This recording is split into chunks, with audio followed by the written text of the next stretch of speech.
लेकिन महाकाली का स्वरूप होना बहुत जरूरी है। जब तक महाकाली प्रकट नहीं होती,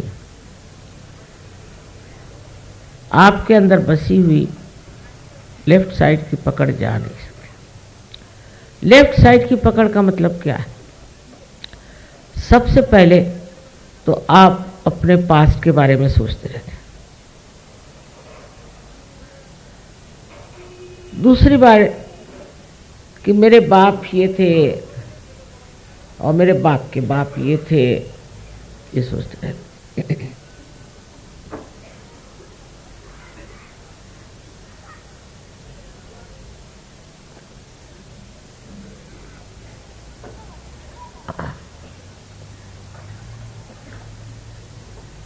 नसीब है उनको अपना पूर्व जन्म याद नहीं आता, पर पूछेंगे माँ मैं पूर्व जन्म में कौन था।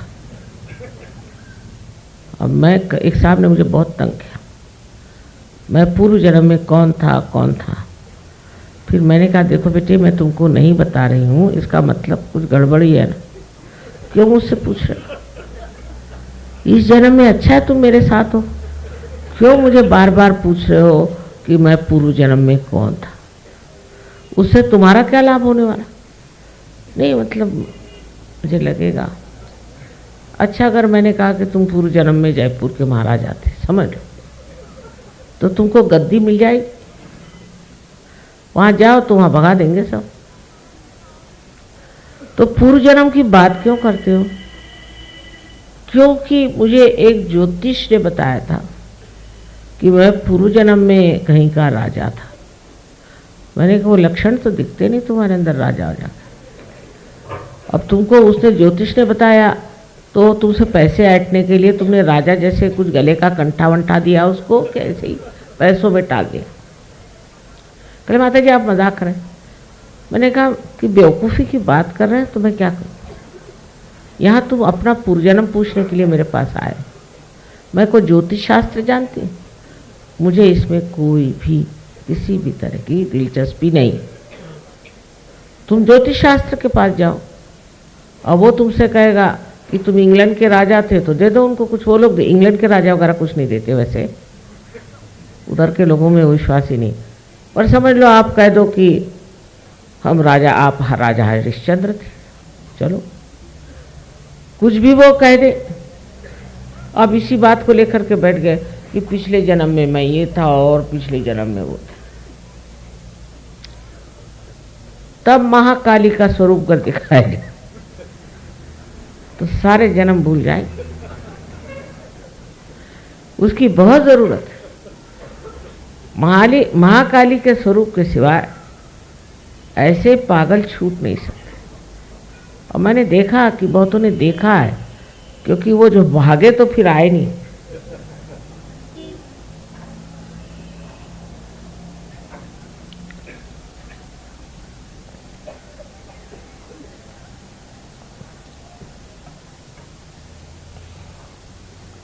फिर उन्होंने सामना नहीं किया मेरा। अब ये तो बिल्कुल ही सोचिए कि बहुत छोटी सी बात है, पर उसके अलावा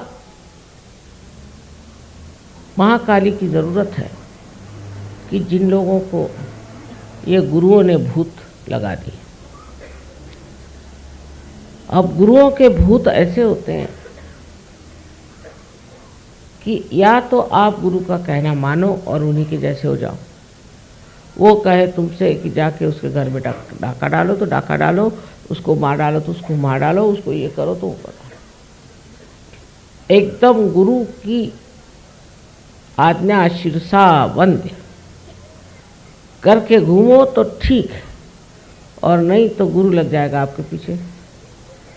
आपसे कहा किसी को मारो, उसको नहीं मार सके तो दूसरे से कहेगा इसको ही मार डालो।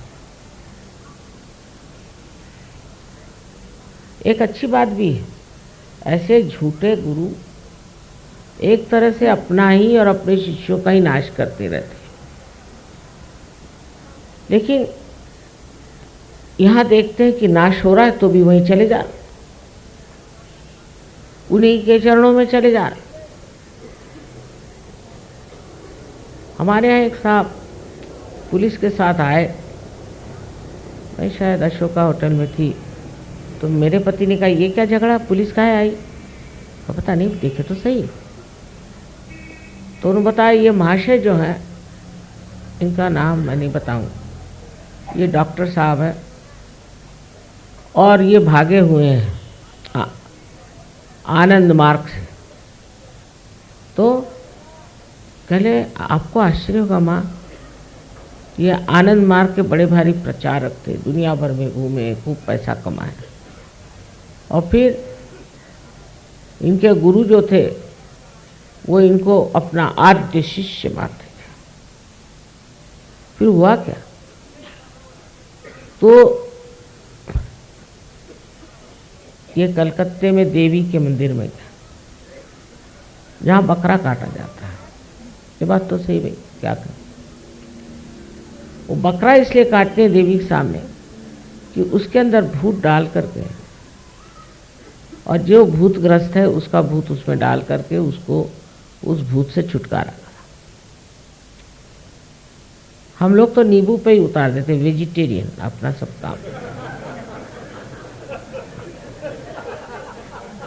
क्योंकि बहुत से बनिए आ गए ना सहजों में।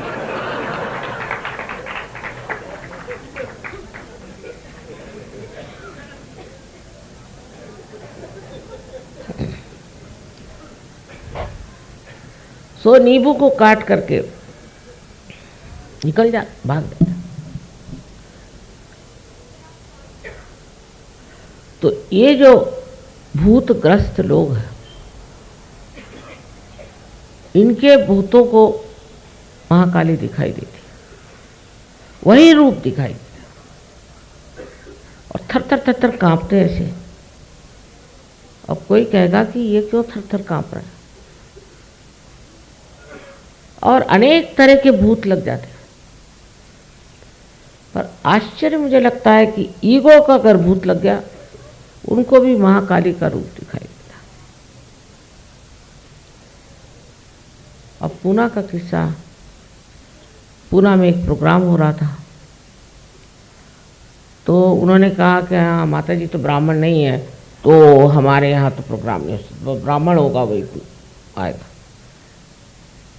तो वहाँ के जो कार्यकर्ता थे, अच्छा ठीक है हम पेपर में दे देते हैं, माता जी ब्राह्मण नहीं, यहाँ प्रोग्राम नहीं हो रहा, दूसरी जगह प्रोग्राम करते। ना ना ना ना, ऐसे नहीं करो, नहीं नहीं, ये हमको नहीं दिखाना है। अच्छा ठीक है, फिर हम करते हैं यही प्रोग्राम। मुझे किसी ने कुछ बताया नहीं, तो मैंने कहा कि अच्छा आप में पता नहीं कैसे ये दिमाग में बात है, आप में जो कोई ब्राह्मण हो मेरे और हाथ करे, दोनों ऐसे। अब उनके लगे हाथ यूं, अरे माँ बंद करो बंद करो, मान गए तो आप शक्ति हो, छोड़ो ये मन। तो हमने कहा भाई तुम क्यों हिल रहे हो, मैंने तो नहीं कहा, अपने आप ही हिले जा रहे हो। मैंने कहा क्या तुमसे हिलने को, मुझे क्यों कह रहे हो, तुम ही रोको, रुकता ही नहीं ना, करें क्या।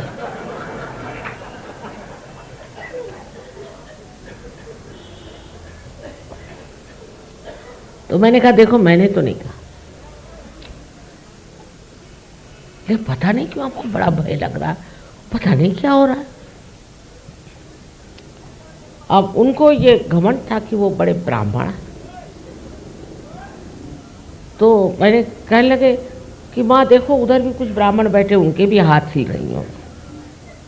मैंने कहा कबूल, जरा उनसे पूछिए ये लोग कौन है, ब्राह्मण? अरे नहीं बाबा हम लोग ब्राह्मण नहीं है, हम लोग सर्टिफाइड पागल है, थाना से आए।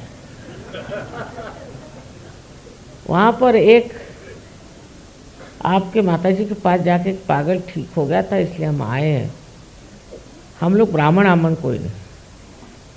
अब इनकी आंखें खुली। मैंने कहा समझ गए आप, वो भी पागल और आप भी पागल है, दोनों ही पागल है।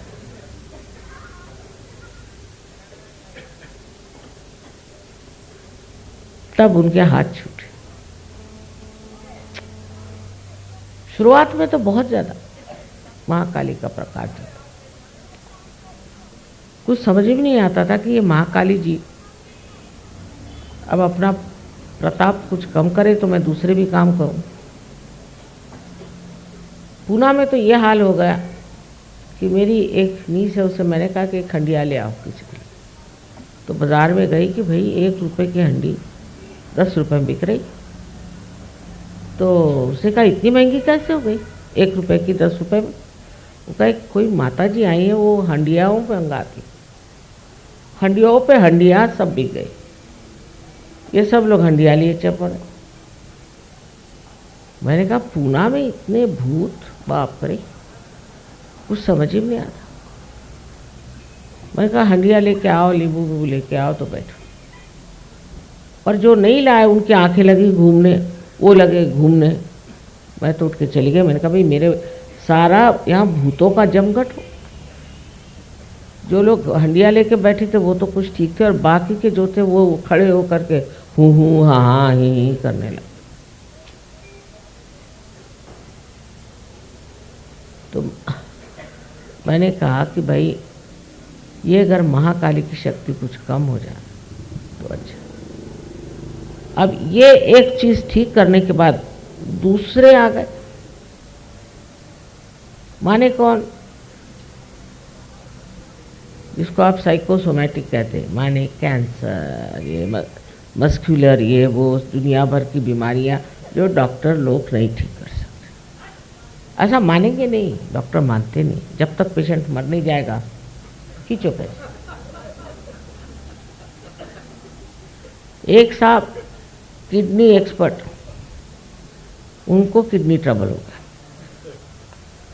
तो मैंने कहा मैं आपकी किडनी ठीक कर दूंगी एक शर्त पे कि आप अपना धंधा बंद करिए। लोगों को ये जो आप टेबलों पे चढ़ा चढ़ा करके सारा पैसा खींचते हो, उससे कोई ठीक नहीं होता, मरने से पहले बैंकक्रप्ट हो जाता।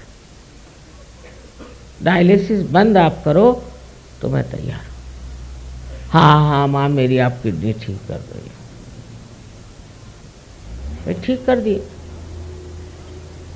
पर 2 महीने बाद फिर चालू उनकी दुकान। डॉक्टर लोग कब सच बोलते और कब झूठ बोलते भगवान जाने। फिर उनको किडनी ट्रबल हो गया तो मेरे पास आए, यूं उनका हाल होने लग गया। मैंने कहा इस बार क्या हुआ? पहले फिर से किडनी ट्रबल है। मैंने कहा वो नहीं, अब कैंसर चल पड़ा है। अब घबराए बहुत। मैंने कहा मैंने आपसे कहा था आप फिर से चालू कर दिए अपनी दुकान। अब माँ मैं पेट कैसे भरूंगा, मैंने इतने रुपए की मशीनरी मंगाई है, ये कर रहा हूँ वो कर रहा हूँ। मैंने कहा बेच डालो, किसी को ख़त्म कर। और सुना वो अब है नहीं महाराज, चाहे जो। तो सारी जितनी लेफ्ट साइड की बीमारियां हैं, जितनी हैं, साइकोसोमैटिक जिसे कहते हैं, जिसका कोई क्योर नहीं है, वो सब महालक्ष्मी की कृपा से ही ठीक हो सकता है। इसलिए महालक्ष्मी का ही मंत्र कहना पड़ेगा।